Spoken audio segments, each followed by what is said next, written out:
Hello everyone, welcome to my channel. My name is Sharmistha and this is English with Sharmistha. Today I am going to talk about something very important, something which is more than the English language, and that is the English literature. From the title of the video, you must have understood that today I am going to talk about the topic how the critical appreciation of a poem is written. First, you must understand that criticism of any literary work is done professionally by some people in the world. You must have heard about movie critics who make an analysis of movies.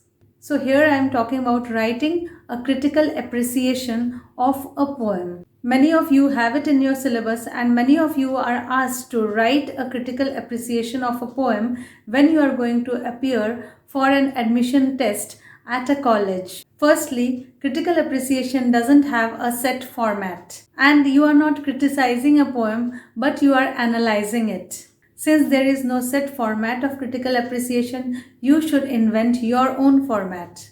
I am going to discuss one format that is going to be very useful. First, you write about the poet and then you write about the poem. Then the summary of the poem and along with that the philosophy behind the poem. You can also write the rhyme scheme and the genre of the poem. And finally, never forget to give a conclusion. This can be your own opinion about the poem. So for today, I selected a poem, A Thing of Beauty by John Keats. So as you can see, the text of the poem is, a thing of beauty is a joy forever. Its loveliness increases. It will never pass into nothingness, but will keep a bower quiet for us and asleep, full of dreams and health and quiet breathing. Therefore, on every morrow we are wreathing a flowery band to bind us to the earth, spite of despondence of the inhuman dearth, of noble natures of the gloomy days, of all the unhealthy and over-darkened ways made for our searching, yes, in spite of all. Some shape of beauty moves away the pall from our dark spirits, such the sun, the moon, trees young and old, sprouting the shady boon. For simple sheep, and such are daffodils, with the green world they live in,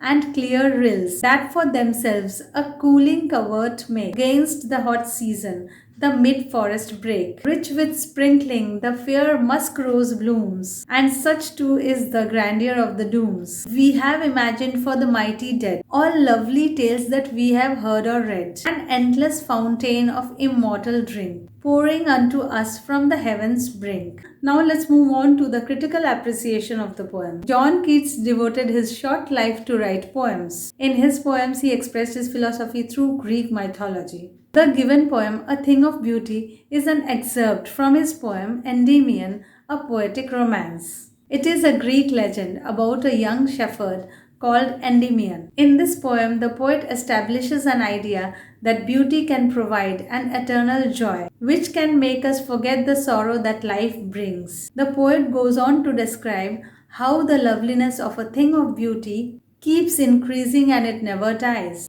It keeps us attached to life such that, in spite of the sorrow, gloom, and unhappy things happening around us, we remain in a state of bliss. The poet gives examples of the sorrow like gloomy days, unhealthy ways, and the beautiful things like daffodils, musk rose, etc.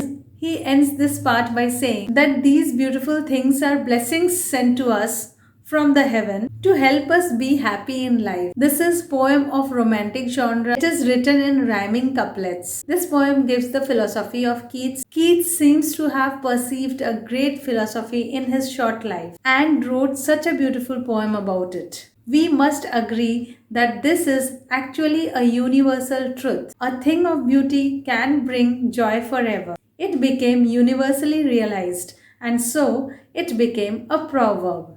So this was a critical appreciation that I wrote for the poem A Thing of Beauty. No two people can write the same critical appreciation because this is literature and you have to try to make it beautiful. You have to remember the elements that are added into a critical appreciation. Something about the poet, about the poem, the summary of the poem, the genre of the poem, the philosophy of the poem, the poet's idea, the rhyme scheme, the figure of speech if possible, and a conclusion. So that's all I had to say today. I hope you understood it and I hope it was useful. If it was useful, do like it, share it, and subscribe to my channel for more such useful videos. Keep reading, listening, and practicing a lot of English, and Do take a very good care of yourself till I come with my next video. Bye for today.